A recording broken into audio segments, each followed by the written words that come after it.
अस्सलाम वालेकुम। और सब भाई खैरियत से हैं? माशाल्लाह जी माशाल्लाह। अजे नमाज पढ़ के हुण थोड़ी सैर कर लगे जे। अल्हम्दुलिल्लाह अज जुमातुल मुबारक है।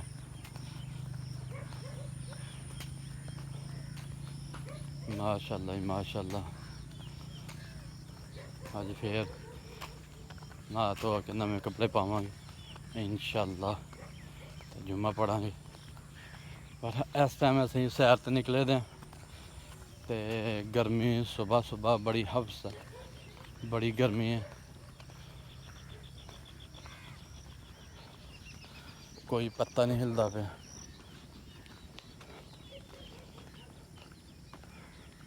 बहुत ज़्यादा गर्मी।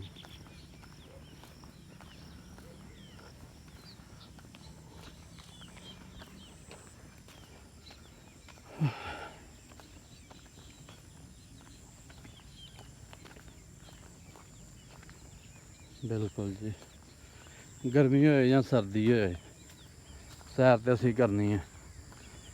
सारे मौसम अल्लाह दे ने।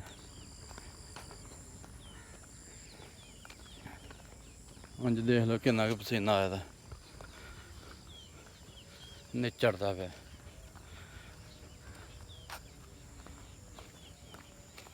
चलो खैर कोई नहीं, अल्लाह बारिश पा छड़े तो चंगी गल है, नहीं तो फसल दी तबाही है।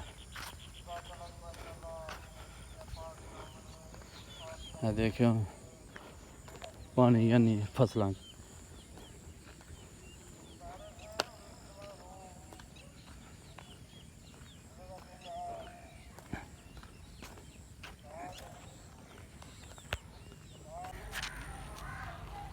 लो जी माशाल्लाह जुम्मे की तैयारी मुकम्मल हो गई है।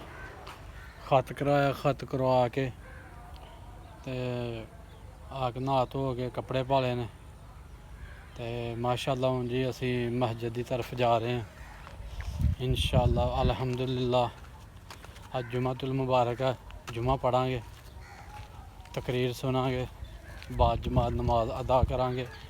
अल्हम्दुलिल्लाह अगे भी 5 वक्त नमाज पढ़ी दा इंशाअल्लाह। अल्लाह ने अनेक तौफीक दी दी है कि 5 वक्त नमाज पढ़ी दा ते इंशाअल्लाह जिंदगी रही तो 5 वक्त नमाज पढ़ते रवांगे।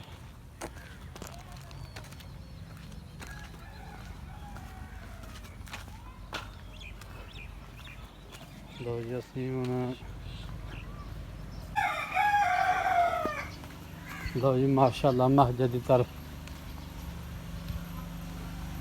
जाने पे ते लाइट इन्नी कि डिम है कि एक पक्खा नहीं चलता पाया।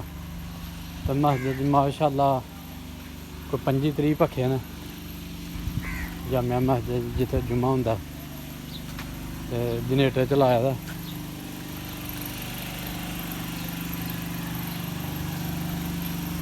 जनरेटर चलाया दा मस्जिद का माशाल्लाह जी माशाल्लाह।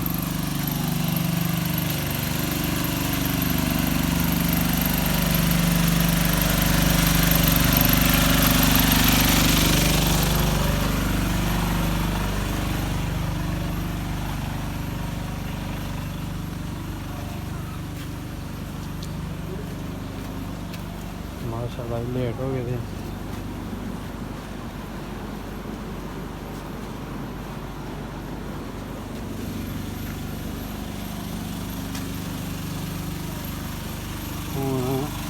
थल्ले जगह भुर हो गई है,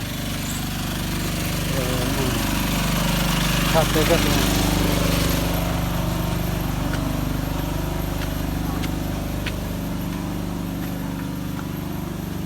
माशाल्लाह जी उत्थे भी काफ़ी बच्चे आए हैं।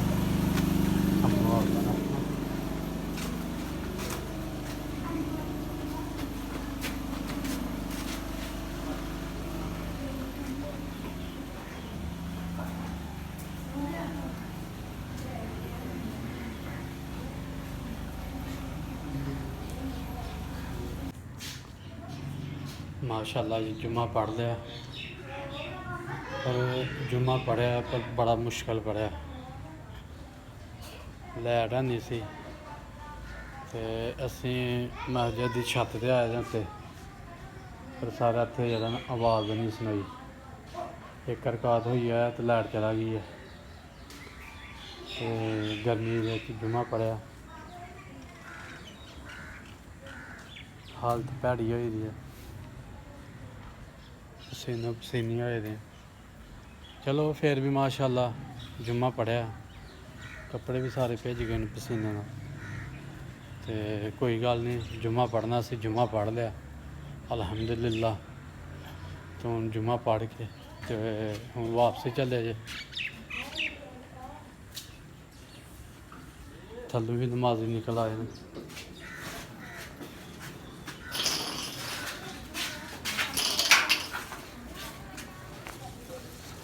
ਅੱਲਾਹੁम्मा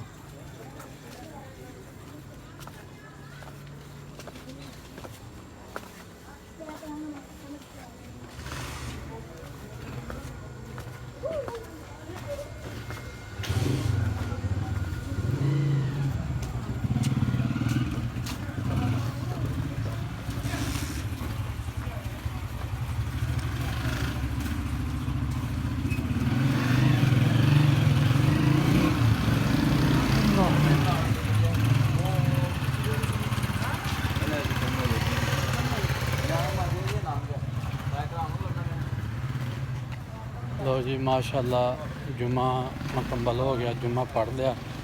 जुम्मा पढ़ के सारे नमाजी निकल आए ने। तो हुण इंशाअल्लाह कोई अपने अपने काम करने इंशाअल्लाह। साढ़े चैनल लाइक करो, सब्सक्राइब करो। शुक्रिया सर तुहाडा। अल्लाह हाफिज़।